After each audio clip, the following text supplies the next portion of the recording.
এজন্য বিশ্বনবী বললেন, খবরদার এদিনের নামাজ মিস করো না। মান তারাকা সালাসা জুমাইন তাহাউনান, গাফলতি করে টানা 3টা জুমা যে ব্যক্তি মিস করলো, তাবা আল্লাহু ফি কলবিহি, রব্বুল আলামিন ওই লোকটার অন্তরের মধ্যে মোহর মেরে দেয়। ওয়া কুতিবা ফি জুমরাতিল মুনাফিকিন, মুনাফিকদের খাতায় তার নাম তুলে দেয়। 3টা জুমা যদি কেউ মিস করে, 2টা পানিশমেন্ট। এক হচ্ছে তবে আল্লাহু ফি কলবি, আল্লাহ অন্তরে মোহর মেরে দেয়। ভালো কথা ভাল লাগে না, নামাজ ভাল লাগে না, আজান ভাল লাগে না, ইসলাম ভাল লাগে না, শুধু মৌজ মাস্তি ভাল লাগে, গান বাজনা ভাল লাগে, এরকম আছে না নাই? জুমার নামাজে যায় না। আরেকটা হলো কুতিবা মিনাল মুনাফিকিন, মুনাফিকদের খাতায় নাম তুলে দেয়। আল্লাহ হেফাজত করো, আরো জোরে পড়েন আমিন। জুমার দিন আগে আগে মসজিদে আসবেন ইনশাআল্লাহ। সবাই রাজি? আসেন, আল্লাহ জুমার ব্যাপারে কি ওয়াজ আমাদেরকে করলেন আমরা শুনি। শুনতে রাজি? আল্লাহ বললেন, ইয়া আইয়ুহাল্লাযীনা আমানু ইযা নুদিয়া লিস-সালাতি মিন ইয়াউমিল জুমআতি ফাসআউ ইলা যিকরিল্লাহি ওয়া যারুল বাই', যালিকুম খায়রুল লাকুম ইন কুনতুম তা'লামুন। পড়েন না আল্লাহু আকবার। আল্লাহ বললেন, ও আমার মুমিন বান্দারা শোনো শোনো। আপনাদেরকে অ্যাড্রেস করে আল্লাহ বলছেন, ও আমার মুমিন বান্দারা শোনো, ইযা নুদিয়া লিস-সালাতি মিন ইয়াউমিল জুমআ, জুমার নামাজের আযান যখন দেয়া হয়, ফাসআউ ইলা যিকরিল্লাহ, আল্লাহর স্মরণে তোমরা ধাবিত হও। ওয়া যারুল বাই', কেনা বেচা বন্ধ করে দাও। যালিকুম খায়রুল লাকুম ইন কুনতুম তা'লামুন, এটাই তোমাদের জন্য কল্যাণ যদি তোমরা বুঝতে পারো। জুমার নামাজের আজান যখন হয়, ফাসআউ ইলা যিকরিল্লাহ, আল্লাহর স্মরণে তোমরা বের হয়ে যাও। আল্লাহু আকবার। ফাসআউ ইলা যিকরিল্লাহ ইযা নুদিয়া লিস-সালামি ইয়াউমিল জুমআ, জুমার নামাজের আজান যখন দেয়া হয় বের হয়ে যাও, তখন কোনো কাজ রাখা যাবে না। এই আজান দ্বারা উদ্দেশ্য হচ্ছে খতিব সাহেব খুতবা দেওয়ার জন্য মিম্বারে বসলে যে আজানটা দেয়া হয়, এই আজান।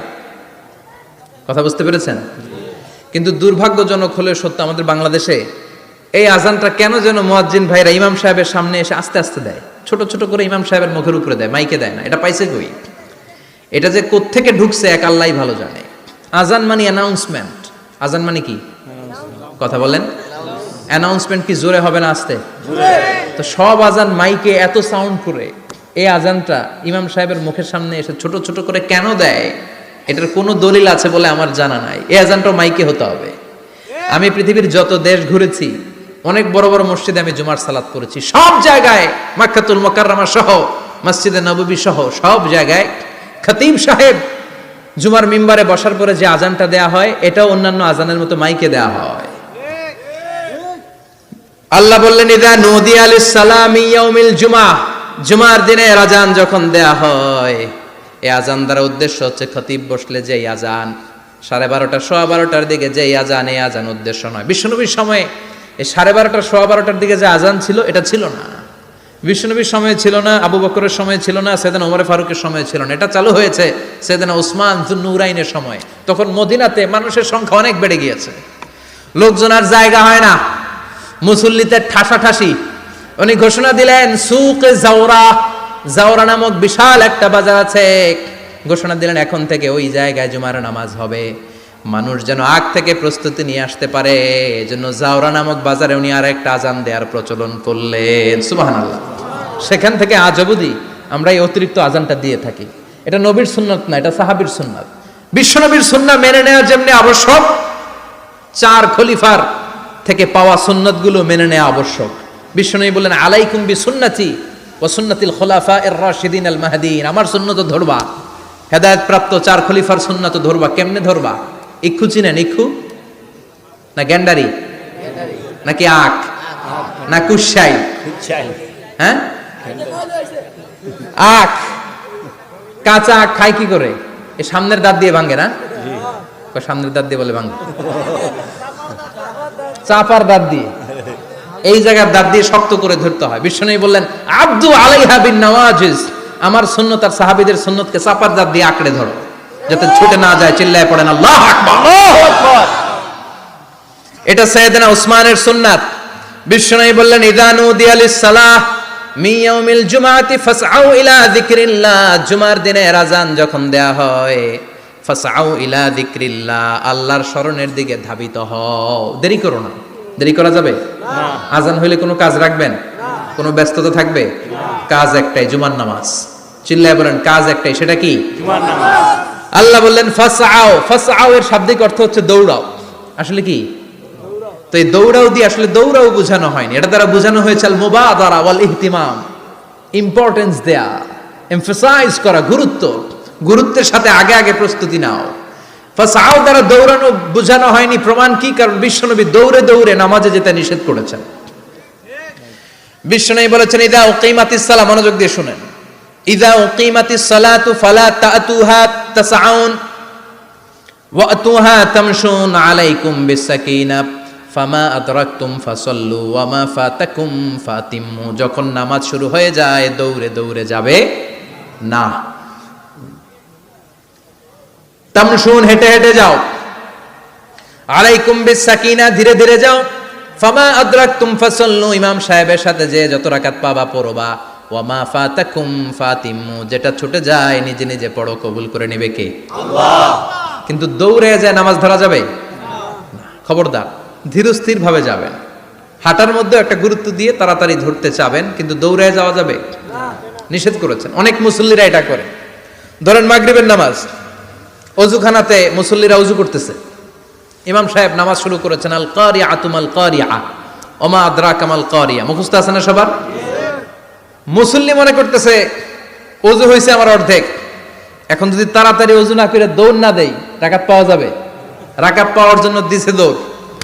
মসজিদে হচ্ছে টাইলসের মসজিদ, পিছলায় পয়রা মুসল্লি একদিকে, লুঙ্গি আরেকদিকে। আছে না নাই? আমার কাছে খবর আছে এরকম পা ভাঙছে অনেকের। রাকাত ধরার জন্য মুসল্লি তাড়াহুড়ো করে দিছে দৌড়, মুসল্লি একদিকে লুঙ্গি, ঠ্যাং ভাঙ্গা শেষ, এখন ল্যাংড়া। বিশ্বনবীর কথা মানে নাই, ওটারে ল্যাংড়া বানাইছে কে? আল্লাহ। এজন্য বিশ্বনবী বললেন খবরদার দৌড়ে যাবে না, একামত হয়ে গেলে ধীর স্থির ভাবে যাও। কেননা দৌড়ে দৌড়ে আপনি কার দরবারে যাবেন? উনি তো সব রাজার বড় রাজা, মহারাজা। মহারাজার দরবারে তাড়াহুড়ো করা যায় নাকি? না। ফিট হয়ে কাপড় চোপড় পরে আতর টাতর মেখে ধীরস্থির ভাবে যাবেন। দৌড়ে গেলে আপনার হার্টবিট বেড়ে যাবে, আপনার ব্রেথ ইন ব্রেথ আউট, শ্বাস প্রশ্বাস বেড়ে যাবে। তো হাঁপানির চোটে তো আপনি হাঁপাতে থাকবেন। আপনি তাহিয়া পড়বেন কখন, তাসবিহ পড়বেন কখন, আল্লাহর প্রশংসা করবেন কখন? চিল্লা এখন ঠিক কিনা? এজন্য আল্লাহ বললেন ফাসআউ ইলা যিকরিল্লাহ, জুমার নামাজের আযান যখন হয়ে যায় তোমরা আল্লাহর জিকিরের দিকে ধাবিত হও। যিকরিল্লাহ, আল্লাহর স্মরণ। জিকির মানে কি? আল্লাহর স্মরণ। কিন্তু এই জিকির দ্বারা এই আয়াতের উদ্দেশ্য হচ্ছে আল খুতবাতাইন, জুমার দুই খুতবা। জুমার জিকিরের অনেক অর্থ আছে। জিকির মানে সালাত, জিকির মানে কোরআন, জিকির মানে ওয়াজ, জিকির মানে সম্মান। আবার জিকির মানে জুমার দুই খুতবা। আবার জিকির মানে সুবহানাল্লাহ, আলহামদুলিল্লাহ, লা ইলাহা ইল্লাল্লাহ, সুবহানাল্লাহ, আলহামদুলিল্লাহ, লা ইলাহা ইল্লাল্লাহ, লা ইলাহা ইল্লাল্লাহ, মুহাম্মাদুর রাসূলুল্লাহ সাল্লাল্লাহু। এটাও জিকির। সুবহানাল্লাহ, আলহামদুলিল্লাহ, আল্লাহু আকবার। এই তিন জিকিরের চেয়ে শ্রেষ্ঠ কোনো জিকির আছে? কথা কন। বিশ্বনবী প্রত্যেক ফরজ নামাজের পরে সুবহানাল্লাহ 33 বার, আলহামদুলিল্লাহ 33 বার, আল্লাহু আকবার 34 বার পড়তেন। রাজি আছেন? সবাই পড়তে রাজি আছেন? ইনশাআল্লাহ। লাফালাফি করবেন না তো? ঘাড় বাঁকা করবেন না তো?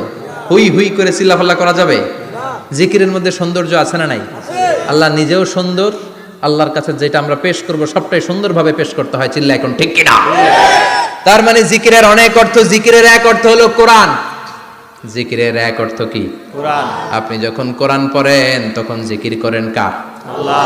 কথা বলেন। আল্লাহ। আবার আপনি যখন নামাজ পড়েন জিকির করেন কার? আল্লাহ। আবার আপনি যখন লা ইলাহা ইল্লাল্লাহ এটা পড়েন জিকির করেন কার? আল্লাহ। ঝিনুকের ভেতর লুকিয়ে থাকে যেমন মতি, ঝিনুকের ভেতর লুকিয়ে থাকে যেমন মতি, কালমা শাহাদাতে আছে আল্লাহর জ্যোতি, কালমা শাহাদাতে আছে আল্লাহর জ্যোতি। পড়েন সুবহানাল্লাহ। সুবহানাল্লাহ। লা ইলাহা ইল্লাল্লাহ সবচেয়ে শ্রেষ্ঠ জিকির।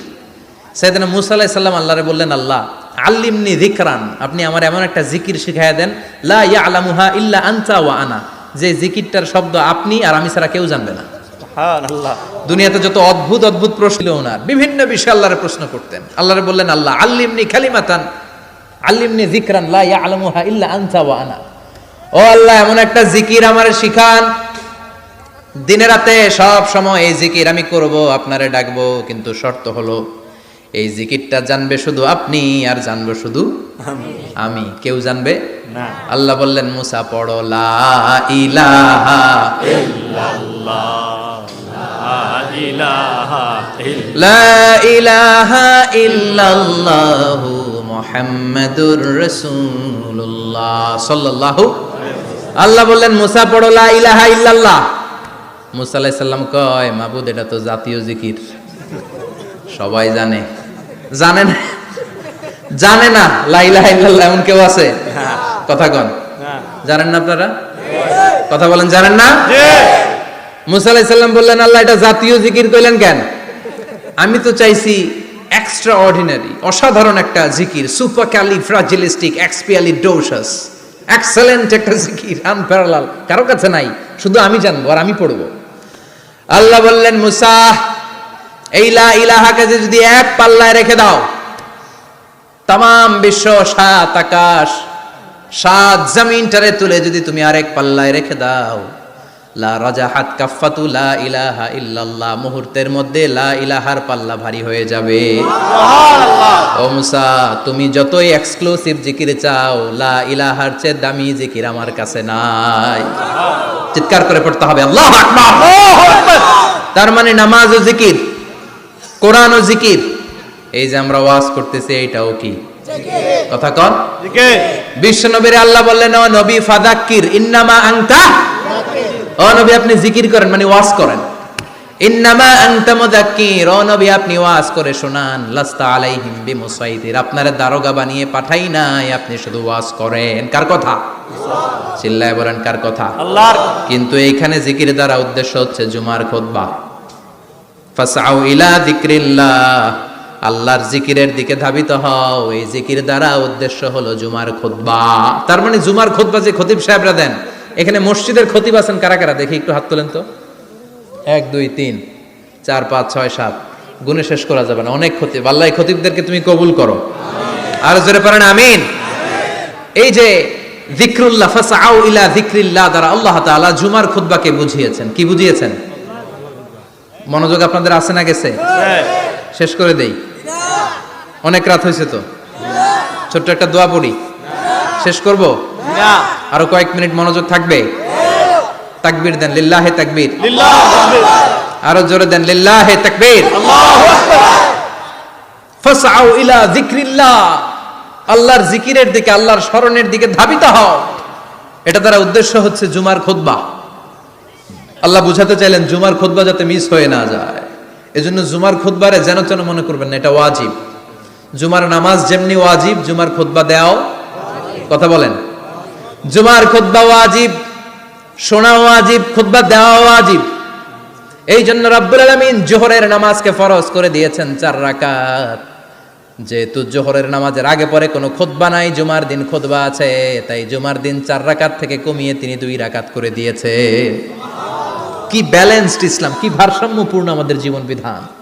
প্রতিদিন জোহরের সময় ফরজ কয় রাকাত, কিন্তু জুমার দিন ফরজ কয় রাকাত? 2 রাকাত কমাইলো কেন? খুতবা, সুবহানাল্লাহ কইবেন না? এজন্য জুমার খুতবাটা খতিব সাহেব যারা আছেন খুবই জরুরি। এটাকে খুব কনস্ট্রাকটিভ মুডে সমাজে তুলে ধরতে হবে, মানুষকে এডুকেট করতে হবে, ইনস্ট্রাক্ট করতে হবে। আপনাদের অনেক দায়িত্ব, you have huge responsibilities in your shoulder. আপনাদের অনেক দায়িত্ব। খতিব যারা, এটা ছোটখাটো কোনো রেসপন্সিবিলিটি নয়, এটা অনেক বড় দায়িত্ব। এজন্য জুমার দিন মানুষকে আপনার শিক্ষিত করতে হবে। এই জুমার খুতবা, জুমার আলোচনার সাথে পৃথিবীর কোনো আলোচনার কোনো মিল নাই, কারণ জুমার আলোচনা সব সময় অন টাইম, একটা নির্ধারিত সময়ে হয়। পৃথিবীর অন্য কোনো আলোচনা নির্ধারিত সময়ে হয় নাকি? কথা কন। আমরা বক্তারা নির্ধারিত সময়ে মাইক পাই? কথা কন। কোনোদিন 8টায়, কোনোদিন 9টায়, আজকে বসছি কয়টায়? কিন্তু জুমার খুতবার এটা চেঞ্জ হয়। কি বরকতের একটা জলসা, ওই দিন সবাই আসতে হয় মসজিদে। ফুল টাইম নামাজি এরা আসে, পার্ট টাইম নামাজি এরা আসে, বেনামাজি এরাও আসে, আস্তিক এরা আসে, নাস্তিক এরাও আসে, আওয়ামী লীগ আসে, বিএনপি আসে, জাতীয় পার্টি আসে, জামাত ইসলাম আসে, হেফাজতে ইসলাম আসে, তাবলিগের ভাইয়েরা আসে, পীরের মুরিদেরা আসে, সবাই আসে। তাহলে এটা জরুরি দিন না? তাফসির মাহফিলের সাথে জুমার একটা মৌলিক পার্থক্য হচ্ছে, তাফসির মাহফিল আমাদের ধরে রাখতে হয়। কি করতে হয়? ধরে না রাখলে শ্রোতা উঠে যায়। কিন্তু জুমার খুতবা কি ধরে রাখা লাগে? কথা কন, ওঠার সুযোগ আছে? কারণ সামনে কি জুমার নামাজ। সুবহানাল্লাহ কইবেন না? এটা অনেক জরুরি। এজন্য জুমার খুতবা যারা দেন এরা বিশ্বনবীর দায়িত্ব পালন করেন। আল্লাহু আকবার। বিশ্বনবীর মাদানী ইনিংস কয় বছরের? 10 বছর। বিশ্বনবীর মাদানী ইনিংস শুরু হয়েছে মসজিদে নববী তৈরি করার মধ্য দিয়ে। বিশ্বনবী মসজিদে নববী তৈরি করার পর মসজিদে নববীর খতিব হিসেবে দায়িত্ব নিলেন। সুবহানাল্লাহ। বিশ্বনবী একটা, দুইটা, পাঁচটা, 10টা না, মসজিদে নববীতেই 10 বছরের ইনিংসে 500টারও বেশি জুমার খুতবা দিয়েছেন। সুবহানাল্লাহ। বাড়িতে যায় বললেন কত খুতবা? 500রও বেশি খুতবা দিয়েছে। মদিনার সমাজটা এমনি জান্নাতি সমাজ হয় নাই। মদিনার সোসাইটিটাকে জান্নাতি সমাজ বানানোর জন্য বিশ্বনবীকে 500টা বক্তব্য দিতে হয়েছে। চিল্লায় পড়েন আল্লাহু আকবার। প্রতি সপ্তাহে যে আয়াতগুলো নাজিল হতো বিশ্বনবী এগুলো নিয়ে কথা বলতেন। এই সপ্তাহে যে সমস্ত আয়াতগুলো নাজিল হলো ওই আয়াতগুলো নিয়ে বিশ্বনবী জুমার দিন খুতবার মধ্যে কথা বলতেন। এই সপ্তাহের মধ্যে রাষ্ট্রীয় যত ক্রাইসিস আছে এই সমস্যাগুলো নিয়ে বলতেন। এই সপ্তাহে সমাজের মধ্যে বড় বড় যত ঘটনাগুলো ঘটে গেল এগুলো নিয়ে বিশ্বনবী জুমার দিন কথা বলতেন। সুবহানাল্লাহ। এজন্য খতিব যারা আছেন জুমার আলোচনাটা অনেক কনস্ট্রাকটিভ, ফ্রুটফুল হতে হবে, কোরআনের আলোকে হতে হবে। বিশ্বনবী জুমার খুতবা দিচ্ছেন, হঠাৎ বিশ্বনবী দেখলেন হাসান আর হুসাইন লাল 2টা জামা পরে জুমার মসজিদের মধ্যে ঢুকে একবার কাতারের এইদিকে দৌড় মারে, আরেকবার ওইদিকে দৌড় মারে। ছোট বাচ্চাদের এরকম দৌড়াদৌড়ি আছে না নাই? রাজা মেহরও আছে। ছোট বাচ্চাদেরকে মসজিদে ঢুকতে দেন তো না বের করে দেন? বের করে দেয়। সর্বনাশ। বাচ্চাদেরকে মসজিদ থেকে বের করবেন না, কখনোই বের করবেন না। তুরস্কের বিভিন্ন মসজিদে বড় বড় ফেস্টুন দিয়ে লেখা থাকে তারাবির নামাজে, জামাতের নামাজে মুরব্বীরা যখন সামনে নামাজ পড়বে পিছন থেকে যদি ছোট বাচ্চাদের চিল্লা চিল্লি আর কিচির মিচির শব্দ শুনতে না পাওয়া যায় তাহলে ভবিষ্যৎ প্রজন্ম নিয়ে আপনারা চিন্তিত থাকুন। পিছনে যদি বাচ্চাদের হই হুল্লোড় না থাকে, চিল্লা ফাল্লা না থাকে, তার মানে নেক্সট জেনারেশন এগুলো মুসল্লি হবে না, এগুলো হবে ডাকাত। এজন্য এরা বিভিন্ন প্রজেক্ট চালু করেছে। 40 দিন টানা ফজরের নামাজ যে ছোট বাচ্চারা মসজিদে এসে পড়বে ওই প্রজেক্টের আওতা থেকে একটা করে সাইকেল দিয়ে দেয়া হচ্ছে। সুবহানাল্লাহ কইবেন না?